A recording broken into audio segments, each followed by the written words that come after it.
Kinhun Menteri juga Sorkar Jalak la Mynjur Kyrteng Jong ikong Iamonlang Syiem Kum ke Chairperson juga Meghalaya State Commission for Protection of Child Rights. Kum Mscpcr mau ikong Iamonlang Syiem mencuai dari Head Department juga Sociology St. Edmunds College. Unong aiktin ke Sorkar MDA James Sangma ula pentip akila pathai kubor hadian ke Jalang juga Kinhun Menteri banalor ikong Iamonlang Syiem Kum ke Chairperson la jit ru ikiwede ke khot ki bathamai. So it was proposed in the cabinet today to approve the name of Srimati Iamonlang MCM as chairperson of the commission, and the following members as members of the commission, namely 1.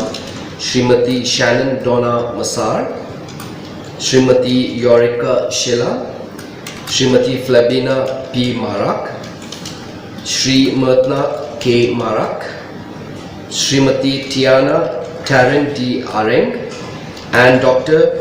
Iamonlang Lalu.